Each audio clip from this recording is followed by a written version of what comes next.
Hi, and welcome back to the Empowered Nutrition Podcast. I'm really thrilled today to welcome to the show Brian Keane. Welcome, Brian. Erin, thank you so much for having me on. Brian, you're such an inspiration. I have just really enjoyed looking at all of your content online, and I felt really inspired by you. You have such great energy and so much great content to share. Can you tell us a little bit about your work in the health and fitness space, like how you got interested in that? Oh, thanks so much. Well, I appreciate the kind words first and foremost. Yeah. Erin, when it comes to health and fitness, I have a little bit of a different backstory to how I got into it to most. I used to be an elementary school teacher. So for 4 years, I worked as an elementary school teacher. And I remember I did my undergraduate degree in university and I walked into my first teaching job. It was a year 3 classroom, so third grade. And I was about half an hour, 30 minutes into my first ever day of teaching. And I thought, oh my God, I don't want to be a teacher. It was Oh one of those, something that I've used on podcasts and in Oh books, was no. it analogies like it felt like I'd spent years climbing a ladder and then realized I was up against the wrong wall. Oh And no. to cut a long story short, the first Christmas I came home, I was having a real pity party for myself. I was like, I hate my job. I can't believe I spent 4 years getting a degree. I've moved country. I was living in London at this time. Yeah. And I was feeling really sorry for myself. And my mum asked me a question that I've since put to thousands of people since on my podcasts and on my platforms. And she asked me, well, what would you do for free? And that was in 2011. And it set off a cascade of, well, I would work in a gym for free. I was like, I would love to do something in fitness. I was always really Yeah. passionate about exercise and training and working out and going to the gym, but I never thought it was a viable career for me. It was something that I loved. And I was afraid that if I did my hobby as a career, I would fall out of love with it, which is so silly. It's like saying I found the most amazing romantic partner ever, but I only want to see them once a week. Like Yeah. it's crazy the stories we tell ourselves. But I went back to London that Christmas, or after that Christmas, and I signed up to what was a level 2 fitness instructor course. And I thought at the time, oh my God, I love this. So over the next 6 months, I went and got my sports nutrition, my personal training. And I started for 2 years, 2.5 years, working as a teacher during the day and then personal training in a gym at nighttime.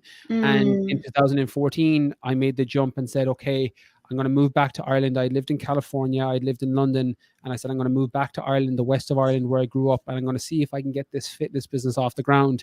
And worst case scenario, if in 6 months it doesn't work, I can always go back teaching. I have my teaching degree, I have Yeah. my experience, that'll be fine. But thankfully, it worked out tremendously well. And over the last 8 years or so, I've been able to write several best-selling books. My podcast is one of the top health podcasts in the world, the Brian Keane podcast. Again, probably because we started earlier than most, so we had a lot of growth opportunity there. Mhm. And I spend my time now coaching people on programs, creating courses, creating content online that helps people, and yeah, trying to summarize 8 years into a couple of sentences. That's how I got to the point where I'm at now. Thanks for sharing that. That's so fascinating because I think that I resonate with that in the sense of I also had a previous career before nutrition where I was doing a job for the military that involved a lot of teaching, actually.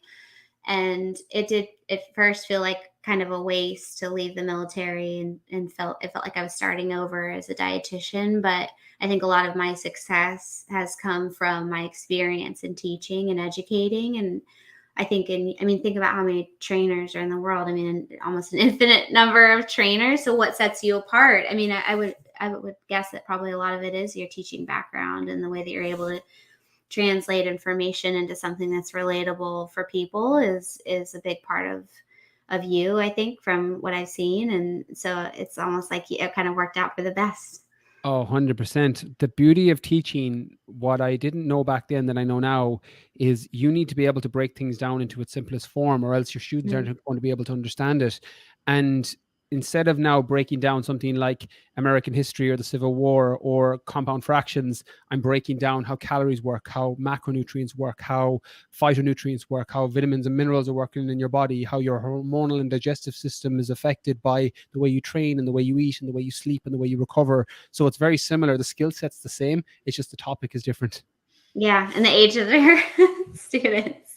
Yeah, yeah, exactly. That's so cool. So I do think it's interesting how you kind of combine, like you give that kind of technical information about nutrition, but then I saw that you talk a lot about mindset. And so for me, it got me thinking about this kind of I think the biggest question when it comes to like weight, metabolic health is sort of, is this a physical problem or is this a mental like thinking problem? So is it the way, is it our mindset around food, or is it that we have some kind of physical imbalance when we struggle with our weight? Like, what of those two things do you think it is with most people? Oh, that's a great question. And it's kind of a chicken or an egg scenario. And I know with Yeah. functional medicine, and you've covered this when it comes to metabolic and hormonal health, etc. people. So I would say it's probably a bit of an 80-20 split, meaning that there's going to be 20% of people who have an underlying issue, people who you serve within clinic and on the podcast, who the normal rules of nutrition don't necessarily apply, or else they apply, but there's a step missing. Meaning that if someone has a metabolic disorder or somebody has a hormonal imbalance, there's no point looking at someone's food choices and calorie plan, or at least not making that the primary focus without looking at other causes that are potentially causing an issue. Yeah. But with 80% of people, mindset and the way you approach a nutritional plan is probably the most important thing, because ultimately, and I specialize with people when it comes to weight loss, fat loss, body composition. And I think just to preface, weight loss and fat loss are two different things. Weight loss is lowering numbers on a scale, fat loss is reducing the amount of fat on your body. They're two different things, but people sometimes confuse those goals. Mm-hmm. And I think with nutrition, and you know this as a dietitian, that there's certain things you probably need to know. You probably need to understand calorie balance, just how calories work, that they're energy for the body. And if you consume way too many of them, the excess gets stored as excess fat on your body. It's important to know that if you have a weight loss or a fat loss goal. Outside of that, then you probably just need to know that some foods are nutrient dense and some foods are calorically dense and some foods are a combination of both. Something I've tried to change the conversation around is somebody that my own history of disordered eating, when it comes to, I would separate foods into good and bad categories. I was that kind of old school. It wasn't the dieting Weight Watchers, but it was the fitness bodybuilding equivalent of separating food into good and bad Yeah. categories, which I don't think is useful, particularly for somebody trying to heal their relationship with food and the way that they approach any nutritional plan. Something I've said quite regularly in books and in podcasts is the context of the food choice matters a great deal, meaning that there's no necessarily foods that are good and bad. There's foods that support a goal and there's foods that will move you further away from a goal. But Yeah. the broccoli is not going to save you from a burning building, and a chocolate bar is not going to stab you down a back alley. Like, food doesn't have any morals. It's some foods are more nutrient dense, some foods are more calorically dense, some foods are a Yeah. combination of both, and everything in between. And I think it's important to know and have that basic foundation nutritional information on the front end. But once you have Yeah. that, it's your mindset. It's how you approach your nutritional plan. Are you finding something? I have 3 criteria that people need to be able to hit in order to have success with a nutritional plan. I think you need to include foods that you enjoy. It needs to fit in alignment with your goals, and it needs to be something that fits into your lifestyle and schedule. I think if you can do those 3 things, the majority of nutritional plans out there will potentially work for you, particularly with weight loss, fat loss, or a body composition goal. So you have to filter it through that lens on, well, do I have foods in here that I enjoy? Can I stick to this? Can I adhere to this plan? Because ultimately, you can give somebody the best diet plan or nutrition plan in the world, but if they can't Yeah. stick to it, it doesn't matter. So you Right. have to ask, well, does this include foods that I enjoy? Does it fit in alignment with my goals? If you're trying to lose weight, if you're trying to lose body fat, you have to have some form of caloric restriction in there. There's no real way to get around it. Now, you don't have to count calories, you don't have to track macros, you don't have to do any of that, but you do need to be in a caloric deficit. You need to consume less calories than your body needs so that you can tap into stored fat and use it for fuel. That's something you'll have to do, whether you know it or not, or whether you're tracking it or not. You're going to have to do it. So you can do this by, restricting your window. I know you did a great podcast on should women do intermittent fasting. You can restrict your window of eating time, and that can support a caloric deficit for some. For others, it leads to binge restrict cycles and overeating at other periods of time. So you have to take the context into Yeah. and apply it here. So that's important to ask. And then lifestyle and schedule. It's very easy for me to say, well, everybody should eat this way, or everyone should intermittent fast, or everybody should eat 5 meals a day, or everyone should eat 1 meal a day, or for any health, nutrition, or fitness professional to say everyone should eat this way. But there's a big difference between a 24-year-old athlete who's just graduated from college and a 35-year-old mom with 3 kids who's super busy and is trying to get them out the door in the morning for school. Those two contexts and lifestyles are completely different. So your Mhm. nutritional strategy has to fit in to your lifestyle, and it has to fit into your schedule. But I think once you filter it through those 3 lenses and ask those questions, and you're able to tick off the box, I think you can make any nutritional strategy potentially work for you once you do that, especially when it's geared towards weight loss or fat loss. Okay. That's super helpful. So and I agree with those kind of 3 pillars that need to be there in a plan. So I think the kind of the trick is like, tell me about that busy mom who's in her 30s. What's a framework that you see is typically be fitting those 3 criteria for somebody like that? And I actually work with a lot of busy mums in Mhm. terms of just the clientele that I work with. I work with probably 80% females when it comes to body composition change, weight loss, fat loss. And what I'd say is everyone is different. So I can't give a one size fits all prescription, but I can give some best practices and examples of things that have helped people. Some of my women find, and I look at it holistically. I look at someone's sleep routine, I look at their workout regimen, and I look at their nutrition. I think all of those 3 things tie really well together. And then your mindset is just your approach and how you actually apply it into your own lifestyle. And something that I found that a lot of my females do quite well with, particularly my busy moms, is just one, increasing the amount of vegetables they're eating. So fiber, bulking up their meals and bulking up their plate with nutrient dense food, lots of vegetables. That's just one thing before you've done anything else that can potentially make you feel fuller for longer. Something Yeah. else is adding in a good protein source at the major meals. So having a good Hmm. complete protein source at breakfast, lunch, and dinner, whether that's eggs for breakfast, whether that's a little bit of chicken for lunch, whether that's a bit of salmon for dinner, or chickpeas and making a vegan recipe and combining different plants to get all your essential amino acids. There's lots of different ways to do that. They're the 2 nutritional things that I found has worked really well for most of my mums, because it's funny with weight loss, fat loss, and we talked about this just before we went on air, Erin, like things like tracking calories is brilliant for one person, but Yeah. a busy mum's not going to be able to track everything on MyFitnessPal. There's too much going on in the household. So you're Yeah. looking to apply things like, okay, does this meal I have at breakfast, lunch, and dinner have a protein source? Check. Brilliant.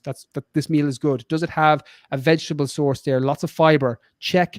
Brilliant. Everything else then is nearly extraneous. Do you want to add a complex carb source to it? Do you want to add a fat source to it? Do you want to do whatever? You can mix and match as you go along then.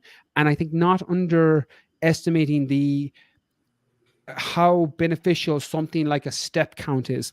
Hmm. Something that sometimes gets lobbied in the fitness community, weight loss, fat loss, is the importance of strength training and resistance training in the gym. And yes, that's a fantastic thing if you can afford to do it in terms of time and money in some cases, because resistance training, strength training increases your metabolic rate, which boosts your metabolism. It means you burn more calories while you rest. It's the metabolic equivalent of making money while you sleep. You burn more calories while Yeah. you're resting. So Totally. so if you can do it, amazing. But not every busy mom with 3 kids, particularly 3 young kids, can afford to go to the gym. You need to have a very supportive network, somebody that might be able to potentially look after the kids if it's in the evening. You might have a window of time during the day in which you can do it. You can get to the gym and do that, brilliant.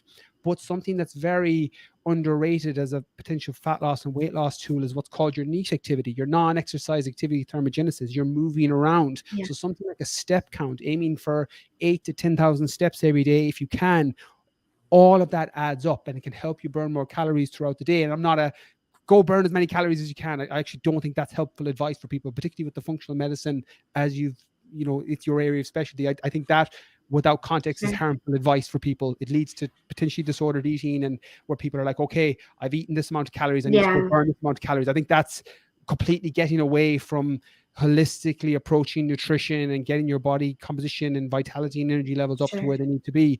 But moving can help you burn more of those calories. It can also make you feel better.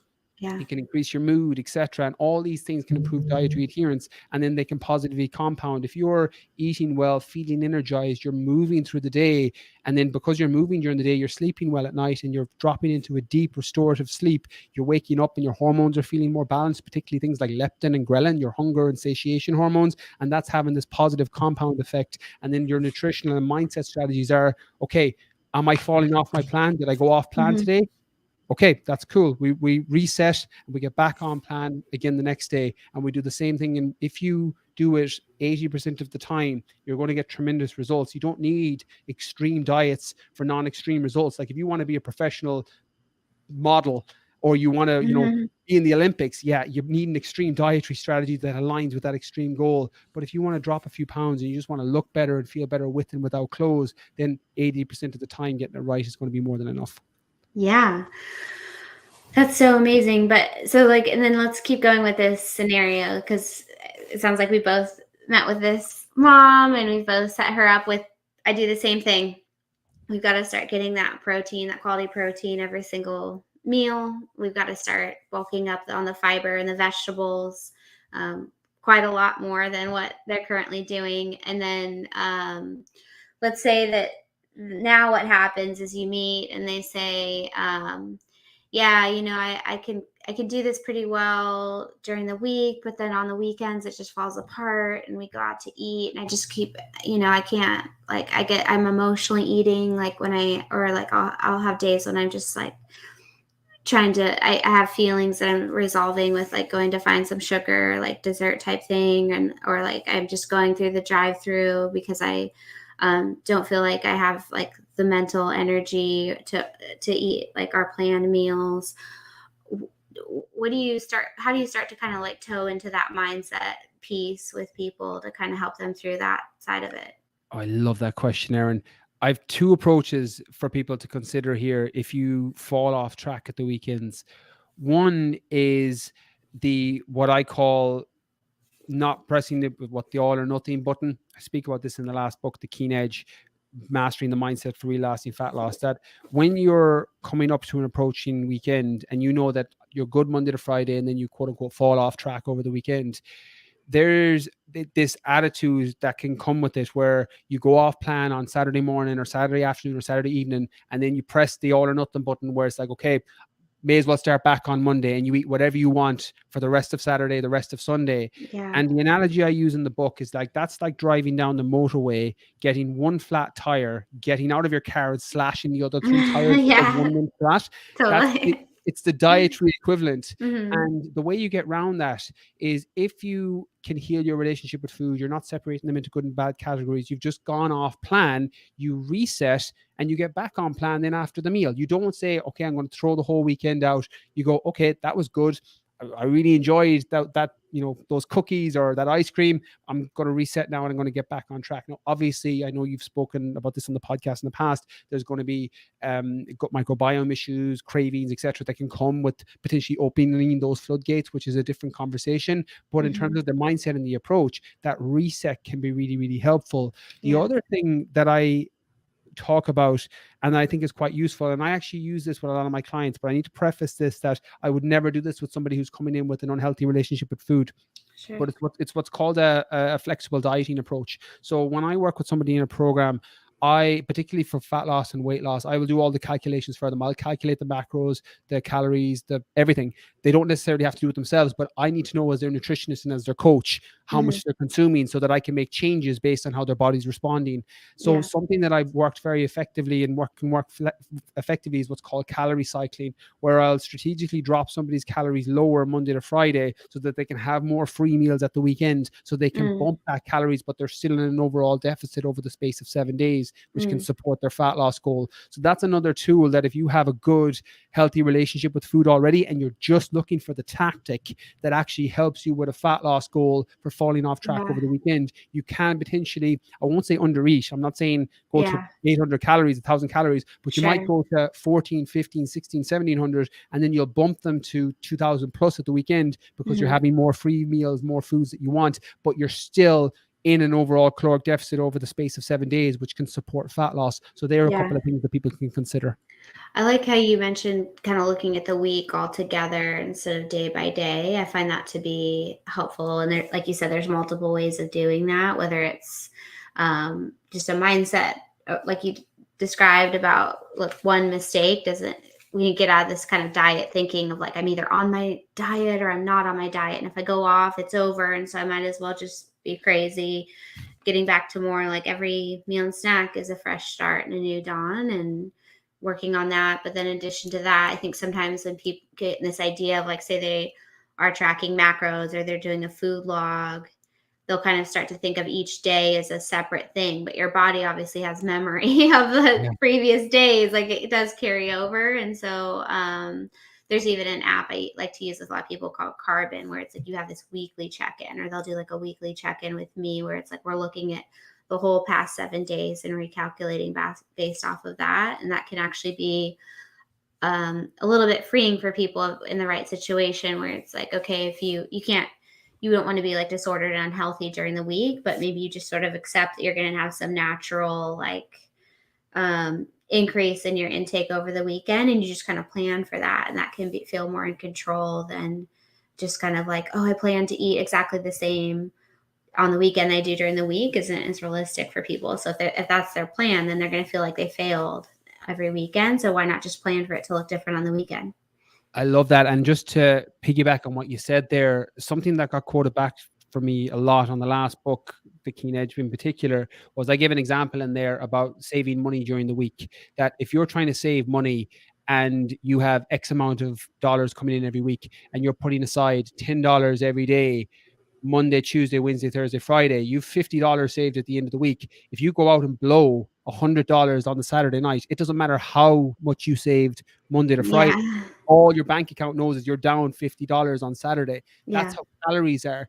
It doesn't matter how quote unquote good you were during the week. And you'll see that where people will go, all salad on Monday, Tuesday, Wednesday, and then they start to slide off on Thursday. And by the weekend, it's a free for all with Yeah. Burger King or Taco Bell or McDonald's or wherever. And I'm not, as I said, demonizing that behavior at all. It's just bringing awareness to it that your body doesn't care how quote unquote good you were for X amount of days. It just knows if you've consumed too many calories, if fat loss is the goal or fat gain is something that's happening. And also emotional eating is something that I talk about. I have a table in the last book about emotional eating versus actual physical hunger. So physical hunger versus emotional hunger. And Mhm. a check-in that I get people to do, there's several in the book, but the one I do with clients is ask yourself, well, how quickly or how suddenly did this hunger come on? Because you'll normally find that emotional eating is very sudden. It comes on, something's Yeah. happened, reaction, emotional, food, and that's the reaction. Whereas normal hunger is gradual. It builds up over the hours, it starts to increase. So there's a difference there in terms of emotional hunger versus physical hunger. And also you'll tend to find that emotional hunger is in your head and physical hunger is below the neck, above and below the neck. So those two check-ins straight away, if you're Mhm. trying to identify, am I actually physically hungry or am I emotionally eating now? Those two check-ins on what was the speed at which the hunger came and is this above or below my neck can be two useful check-ins for people to use. Yeah, I love that. That's really good. It's kind of a quick check, and then let's say somebody is like, "Yeah, I realize that this is emotional hunger, but I'm still really emotional, and I'm still planning. It's really like hard for me to not go in there and eat a pint of Ben and Jerry's ice cream." Like, how do you help them with overcoming that sort of impulse? It depends on the individual and how far down that ladder Mhm. they are in terms of how deep down the hole they are. I think when you're because disordered eating and eating disorders is a very, very wide spectrum. And I try Mhm. and stay within my circle of competence. So people Sure. within that first baseline of disordered eating, where they're eating, going off plan, they're emotionally eating, which is something I can serve people with. Well, there's two approaches. One is using failure as feedback. I will always get somebody, if they've fallen off plan, to go and recreate, well, what happened before you went off plan, before the Ben and Jerry's, if we're using that example? What happened? Who did you speak with beforehand? What happened in your life beforehand? What was the lead up to that moment? Because something happened. Like, was it a case that you underate during the day and now the Ben and Jerry's is calling you from the freezer at nighttime? Mhm. Okay, cool. You underate and your body doesn't have enough nutrients during the day. We need to increase your food intake during the day. So that solves that problem. If you had a fight with your partner or you're stressed out at work and you're stress eating and that's the trigger for the food, well, then it's stress management techniques and maybe some uncomfortable conversations with a boss or a work colleague or loved one. There's strategies that you would need to approach that go outside the realm of nutrition Yeah. and fitness, but all impact how you approach food. So that failure is feedback. Sometimes, and this sounds so weird when people that aren't following my content hear me say this, sometimes I love working with a client who falls off and has a binge eating cycle midway through a plan, because that's when I can help them. Because when I'm working with them, I can go back with them and say, well, what were the conditions that led to this? And then in a lot of cases, you get this nearly light bulb moment where they go, oh my God, I was fighting with my partner again. And that's my trigger. this is from a recent example on somebody that I was working with in a program. Yeah. And I was like, okay, well, maybe you need to have a conversation. I'm like, do you not have boundaries? Maybe you need boundaries set up there that might be supportive for you with your food. And again, I don't want to go outside my realm, but when Sure. it's able to help people with nutrition and that area, Yeah. some of those difficult conversations can do that. So I think Yeah. getting to the root of it, and one way of doing that is looking at the actual falling off track as feedback as opposed to failure, because people wrap their language into, oh, I'm a failure, I fell off my plan, oh my God. And the self dialogue can be really unsupportive, as opposed to, okay, there's feedback here. That failure is feedback. How do I learn from this so that it doesn't happen again? And then you use that going forward. Yeah, absolutely.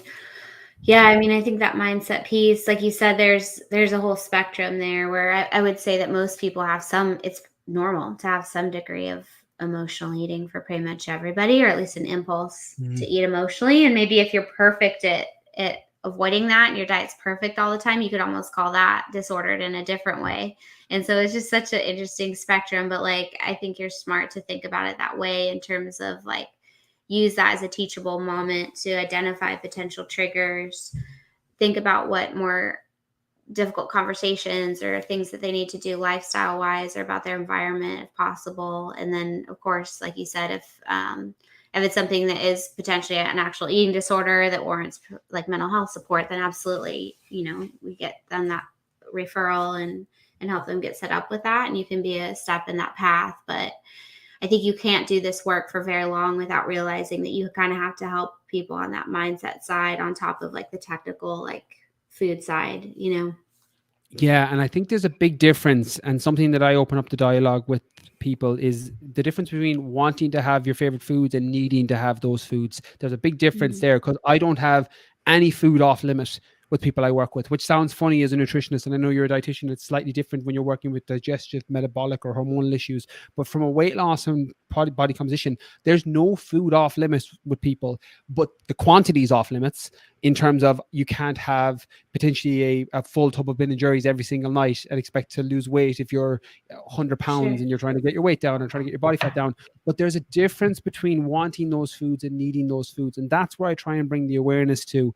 I have no problem with somebody wanting the cookie after dinner, or somebody wanting, a packet of Doritos or whatever it is that they want. It's when you need it because there's been an emotional trigger and a response. That's where I think the problem comes from, because Yeah. ultimately, like, life isn't about being on one big diet. I think dieting should be seen as an adjective. It's a skill that you use when you need it to hit a specific goal, but you Mhm. try and find a nutritional strategy that works for you over the long term, something that's sustainable. And ultimately, if you include foods that you enjoy within the right portion, you're not eating 2 tubs of Yeah. ice cream every night, that might be supportive. And I think there's a Yeah. difference between I need that food and I want that food. And I think that's an important distinguishment to make. Yeah, it completely is. Tell me about, so like obviously if you're gonna say, okay, no food is off limits, but we're just gonna look at like the quantities of things. Obviously, one way you could do that is by having people track macros, but what about that person that you were talking about that hypothetically has 3 kids and a full-time job? And they might not have time to like weigh and measure all their food. Like, what's another way you kind of help them in that, what I find to be kind of a more difficult space, which is like people have an easier time with like all or nothing thinking. So it's like, okay, if that's why I think a lot of people have success with something like the ketogenic diet, maybe more than anything, is just it's very clear.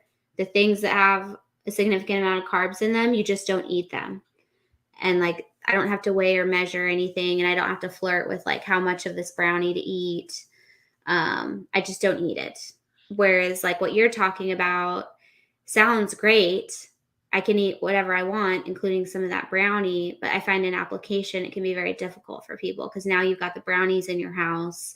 Now you're cutting some brownie, but you're only eating a little bit. How are you quantifying how much to have, especially if you're not tracking? What do you do about the leftover brownie that's sitting around? How do you work through that with people? Yeah, as you mentioned there, and you alluded to it beautifully, that the reason something like a ketogenic diet or intermittent fasting or any of these plans and diets get such success with people is that they're Yeah. so straightforward to follow. Eliminate this, get that. And I'm not saying those plans don't work. They 100% do. for a lot of people because they're easy to stick to. Whether they work long term, I always think of the ketogenic diet, and I'm a big fan of it for epileptics in particular, or ultra endurance athletes. Originally, who it was designed for with people who are epileptic in terms of the research. But the ketogenic diet is kind of like trying to hammer a picture in your bedroom with a sledgehammer, where you'd be better off with a normal hammer to put it in. The tool isn't fit for purpose. It's normally too extreme, which means that it'll work on the front end, but you normally won't be able to stick to it after several months. And when it comes to nutrition and the approach, and I get why people jump on diets and go from diet to diet to diet, but you can only figuratively be hit in the head with that hammer so often before you wonder why your head hurts, meaning that you can only fall off so many plans before you Yeah. ultimately have to bring it back and go, okay, there's a common denominator here. A weird example I gave before I met my partner was when I was in my early stage of dating, I would go and be in relationship after relationship after relationship. But every time it would end, Erin, I would always be like, oh yeah, well, they were the problem. They were the problem. They were the problem. And That's what ultimately, they thought. but that was it. I was like, for me, I was like, oh, it's them. And I never brought it back and was like, well, what's the common denominator here? And I was like, oh, I'm the common denominator here, meaning that I'm the problem. And I tell people the same with diets, that if you're going from diet to diet to diet to diet and they're not working for the long term, it might be you that's the issue in terms of your approach, and it's not the diet that's the problem. And something like I'm talking about, it's not necessarily easy, because that all or nothing thinking is so much more straightforward to follow. And the problem with my approach is you do need a little bit of foundational nutritional principles and education. And what I normally do with that busy mum is I have options when I work with people, because I think with tracking calories, tracking macros, just working off healthy foods, just eating protein at your meals, they're all tools. And different tools work for different people. Square pegs fit great into square holes. Square pegs fit terribly into round holes. Meaning that Yes. if you put somebody who can't track calories because of their lifestyle on a calorie tracking plan, they can't stick to it. So I would always open up the dialogue on the front end and say, well, okay, you have three options here. Normally 3 options we start with, and then we adjust it. Here's your nutritional plan. I've calculated all your calories. I've calculated all your macros. It's all done for you. Just follow the plan exactly as is. Or I'll give people what I call a principles approach. I'll give them recipes, breakfast, lunch, dinner, snacks, ideas, and there'll be 60, 70 recipes there, and they'll go, pick one for breakfast, pick one for dinner, pick one for lunch, and that's what you do. And we'll make adjustments as we go along, and I keep the tracking metrics the same, photos, measurements, etc. And then the third will be, well, here's your calories, here's your macros. I don't care really what foods you use, just make sure they fall within these calories and these macros per day. And some mums will find that, well, actually, I work way better when you just give me what I need to do. I don't want to think about it. Just tell me what I need to eat and I'll eat that. Others are like, well, actually, I really like to cook and I prep all the meals for the family and for the kids. The recipes actually work really well for me. And then you'll have somebody on the far end who's like, actually, my kids are pretty independent. They're in school for large chunks of the day. I can track all my calories. I can track all my macros with MyFitnessPal, and that works quite well for me, and I can adhere to that. So it's not a case of one size fits all. It's, well, which one sounds the best for you on the front end? When you put those 3 options to somebody, people will gravitate instantly towards one, and then start with that and then make the adjustments accordingly. Okay, so you mean like one thing is macros, another option would be pick from this mix and match of breakfast, lunches, and dinners that have the macros sort of pre-measured out. You don't Yeah. have to do any numbers, just make sure you eat these meals. And then what's the third one? The third one is just where I've created the entire plan. It's not here's your breakfast, here's your lunch, here's your dinner. You don't need to look at the recipes. This is just the way you need to eat. Oh, okay. So like a meal plan that's more like you follow it in that order instead of mix and match it. Yeah. Yes. Okay. Yeah, I do a similar thing actually. I have my weight loss like initial phase is basically you pick between meal plans or basically like a daily food checklist where it's like here's the different food groups, you eat this many of each group and it tells you exactly what a serving would be of each food. And then later on we add that third option of macros. But I think you're right that flexibility is really important because people are in different stages and they have different like ways that they're wired in terms of like, are they a numbers person? Some people really are and some people really are not. And so if it can't go against who they are, it's not going to be successful. So it's good that you do that. And then beyond that, I mean, the mindset piece, I think is is like where it's at, like you said, and you've shared a lot of really great tips with people on that. Is there any other like big mindset block that you see like very often with especially like busy people? Yeah, I think what I call two things that tend to connect a lot with people. One is what I call the myth of Magic Monday, where people wait until Monday to start a new Mhm. plan. And the Yeah. other is people relying on motivation to get results. And motivation is great and it's a real thing, but motivation is a feeling, it's not a strategy. A Mhm. strategy is, well, what are you doing every day? Tell me what you do every day, and I'll tell you where you'll be in a year. So, not confusing what you do every day with motivation and how you feel. And that myth of Magic Monday, and the example I give is motivation is something that comes and goes. If I turned up to your door, Erin, and said, "There's $1 million buried in your backyard," Mhm. would you wait until Monday? It's Tuesday now. Would you wait until Monday to dig it up? You wouldn't. You'd get a Yeah. shovel and you'd be I'd be out straight there. out there. You'd be gone. That's how motivation is, particularly with diets and nutrition. There's going to be times when you feel super motivated, and that's the time to start. Don't wait until Monday, or you hear a podcast with you, Erin, you're like, you know what? I want to work with Erin, or I want to go in clinic, or I want to work with Brian or another coach or another nutritionist. I'm feeling motivated now. Take advantage of that in the moment. Or if you're doing it yourself, just get started. I'm going to make a healthier food choice at my next meal. I'm going to get a protein source in there, and I'm going to get a fibers veg, like we've said on this podcast. And you're not waiting until Monday to start. I think that approach holds so many people back because of the confusion around motivation. That motivation feeling will wane, it'll fade, and you might not feel motivated on Monday morning. So start now. If it's Tuesday afternoon, if it's Friday evening, and you're feeling motivated, now is the time to start. Yeah. Well, I mean, what do you recommend for people then? Because I think they've been trained into this like diet thinking so much of like, hey, you have a kickoff and you're excited and you do it and like you're on this kind of close ended thing. When the excitement starts to wear off for people, and I mean, what are some tools that you give people in terms of helping them to stay like consistent? I guess I would say. Two things I would consider here. One is the avoidant of what I call in the last book, the Last Supper, where people are like, I'm starting a diet on Monday, and they eat whatever they want on that Saturday and Sunday Mhm. because they're starting a diet on Monday. The Last Supper thinking, that's Yeah. so detrimental. I used to, Yeah. and I've got away from this now in the way my program runs, but I used to open my programs a few days before it would start, and people used to post up pictures of like clearing out their cupboards of cookies and all the ice cream, and they're like, just clearing the house. And I would always put under every comment, I'm like, okay, well, where are those foods going on Monday? I'm like, did the supermarket just decide they're not going to sell ice cream anymore because you're on a diet? And they'd always be like, well, no. I'm like, those foods aren't going anywhere. We need Yeah. to heal your relationship with those foods and include them if we need to and rewire that. Those foods are not going anywhere just because you've decided you want to lose weight. So you have to build strategies in place that support you on the journey because they're not going to go anywhere. Whether you're including them or not is something different. But just eating yourself out of house and home before you start a diet plan isn't a very good approach on the front end. I would also Yeah. say then, when it comes to the mindset or that approach of things getting difficult and not being able to stick to the plan in terms of relying on what they do every day and that motivation fleeting, it's about focusing on what I call in the book, how do I win? It's an acronym, WIN, what's important now.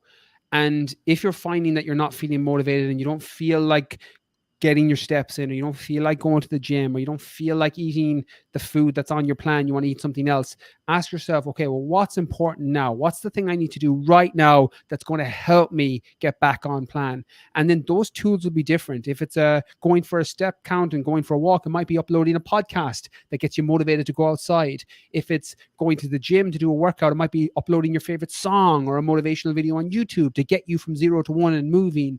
If it's to eat a food that's on plan, although you don't feel like it, you have to remember and go back to, well, why did I do this in the first place? I talk about in the book, what's your why? Why are you on the plan? Why are you here? Why do you want to lose weight?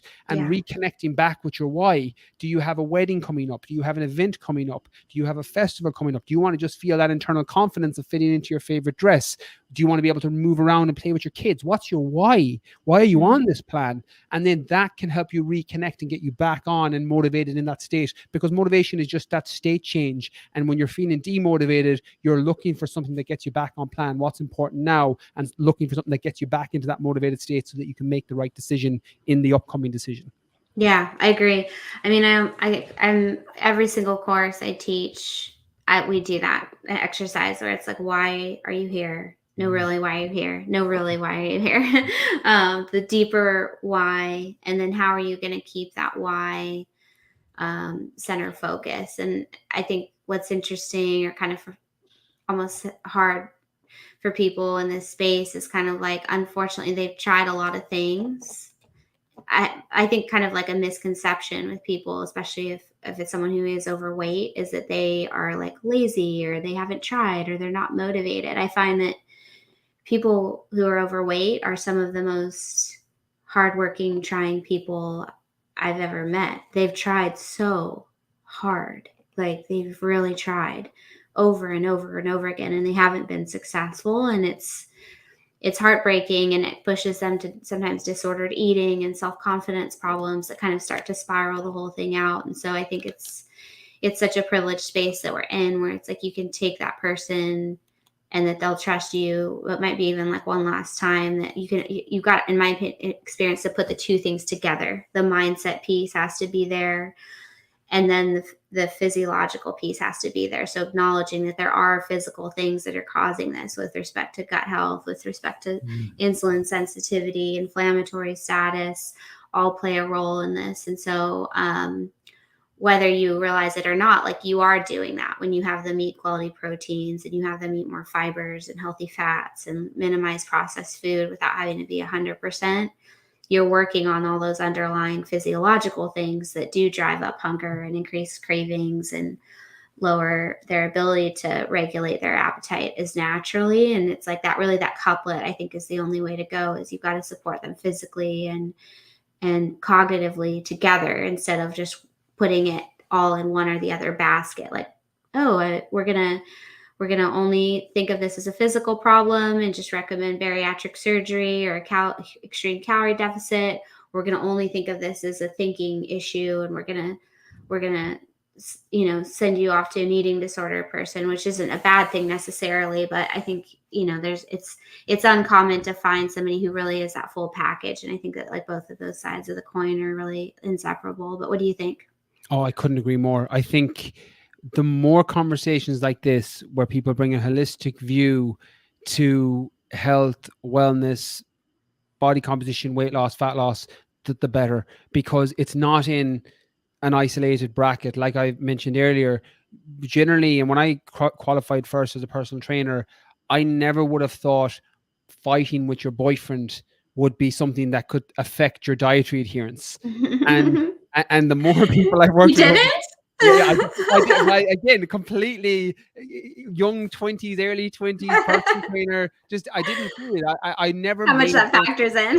Yeah, and it's huge, and stress in terms of Yeah. work and all of these things. So everything plays a role, and it's all interconnected. And what you're looking to do with your nutrition is align it with everything else: your workout or exercise regimen, your sleep, potentially your supplementation, any health conditions you potentially have, in terms of making sure it's in alignment with that. And you're doing these things over and over again, and you're not putting them into this silo, because they're not siloed. Your life isn't siloed. Your stress, your hormones aren't siloed. Your nutritional choices affect all of those things. And once you know that, it nearly becomes like the cheat code for a video game, that it's like, oh, I actually have to look at it this way. And then everything starts to open up from there, and you can start putting a plan in place that works for you over the long term. Yeah. Oh, I love it. This is so great. I was being interviewed recently, and somebody asked me this question, and it was something like, how do you, like, get clients? Because there's so much free nutrition information online. Why would people come in and pay for help with nutrition? And my answer was, oh, why I have clients, because people are so confused.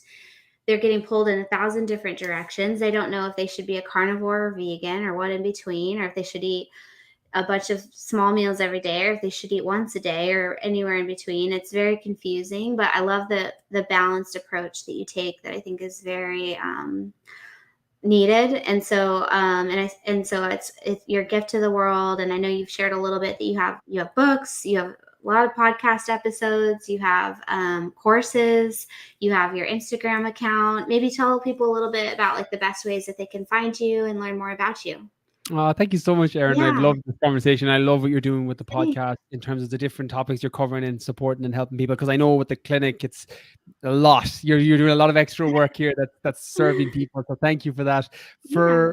For my stuff, the podcast, the Brian Keane podcast, Instagram's Brian Keane Fitness. Probably the thing that'll be the most useful resource is the last book, The Keen Edge: Mastering the Mindset for Real Lasting Fat Loss. Just for those who are listening to this and think, you know what, I actually need a bit more support with that. That's probably the best resource. But I'm on everything. I'm on TikTok, Facebook, YouTube, Instagram, the podcast. I'm on, you put in briankeenfitness.com or Brian Keane Fitness, it brings me up on everything. So whatever way you like to consume information, whether it's reading, listening, obviously with the podcast or video, I'm on all the platforms, and I put out a lot of content, hopefully that can serve people and help people. And I'll keep doing that till the day I die anyway. Awesome. I'll see you there. I'm doing the same.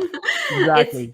it's a passion that I think we're both blessed to work in this space and be able to help so many people. And so thank you, Brian, for the work you do. We'll make sure to put all your links in the show notes so that everybody can find their favorite way to connect with you. And we'll talk to you next time. Pleasure is all mine. Thank you so much again, Erin. All right, you too.